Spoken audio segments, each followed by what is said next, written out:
বাংলাদেশের সাধারণ নির্বাচনের পাশাপাশি বিশ্বের নজর ছিল গণভোটের দিকেও।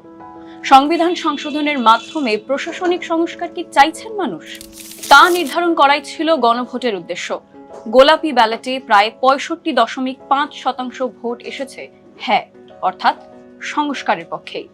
রাজনৈতিক দলের হাতে শাসনভার তুলে দেওয়া শুধু নয়, বদলের বাংলাদেশ চাইছিল দেশের প্রশাসনিক কাঠামোয় বড় বদল। জুলাই সনদ বাস্তবায়নের উদ্দেশ্যে তাই গণভোটের পথে হাঁটে বাংলাদেশ। অন্তর্বর্তী সরকারের তরফেও গণভোটের পক্ষে প্রচার করে জানানো হয়েছিল দেশের চাবি আপনার হাতে।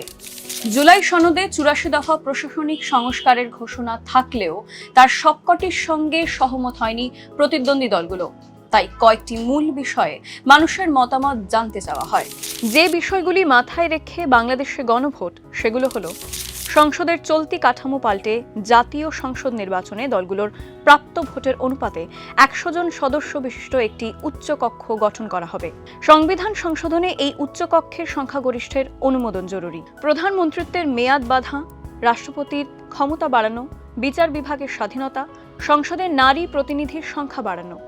জুলাই সনদের প্রায় 30টি বিষয়ে একমত হয়েছিল রাজনৈতিক দলগুলো। বিজয়ী দলকে সেগুলি রূপায়ণ করতে হবে। সাধারণ নির্বাচনে খালেদা জিয়ার বিএনপির ওপরেই আস্থা রেখেছেন বাংলাদেশের মানুষ।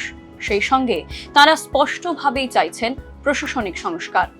এর ফলে ভোটে জিতলেও রাজনৈতিক দলের হাতে একচ্ছত্র ক্ষমতা থাকছে না।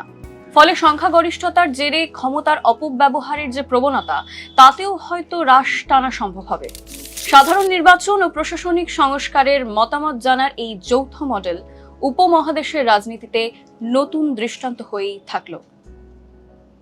ফলো করুন আনন্দবাজার.com।